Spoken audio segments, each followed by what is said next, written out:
Well, the Doolan Awards were set up in 2002, so 20 years ago. It's continued through the generosity of the Doolan family, and its purpose is to celebrate what's considered to be the best building in Scotland that year.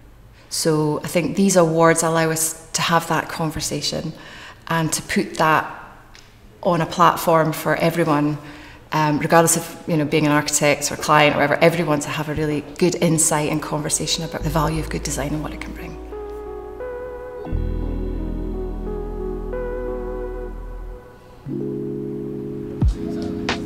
There was a real range actually of projects.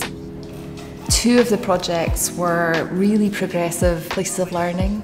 The Forth Valley campus in Falkirk by Raken Hall for Forth Valley College, and the Jedburgh Grammar campus as well by Stallenbrand for Borders Council. So it was just wonderful to see these incredible learning campuses and the work that the architects and the clients were doing to really push the boundaries about what those buildings can do for the places within which they sit. There were also two, again, very interesting and progressive places of work in very different settings actually, very, very different contexts. So we had Quarry Studios in Crathy Ballater up in Aberdeenshire by Moxon Architects for themselves actually, with a cafe associated with that. And there was Lockerbie Studios in Dumfries by Kanishi Gaffney Architects for James Jones and Sons, which again, two really interesting buildings that really took advantage of their setting. And then finally, there was a very sort of unique, iconic modernist project, High Sutherland in the Galashiels, originally by Peter Wormsley, the architect for Bernard Klein, Margaret Klein, and that had been restored and upgraded in terms of its energy performance by Lodham and Teeth.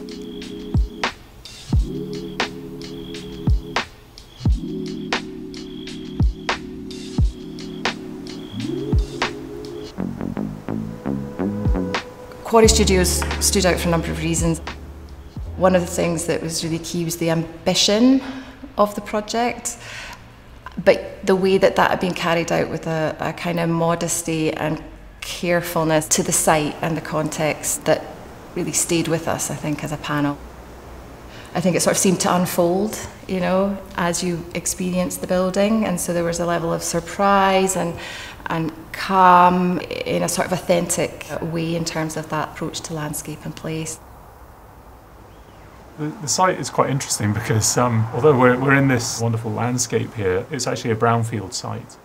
It was a quarry originally, so a gravel quarry, but then latterly the site was used as a tip.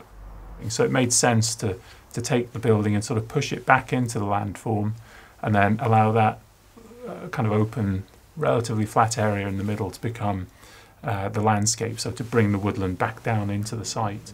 So we see it as a kind of repairing some of what had gone before. It's quite enjoyable actually. You have members of the public who will not necessarily come for the architecture, fairly rarely come for the architecture, come for a cup of coffee. But they'll wander around the site. The site is open to everyone, so people will wander around and look at the building, and in particular look at the pond and engage with the site, which is wonderful. So I think it felt very much like a place that people would want to visit and also to dwell, which I think was really key to making a decision. Yeah.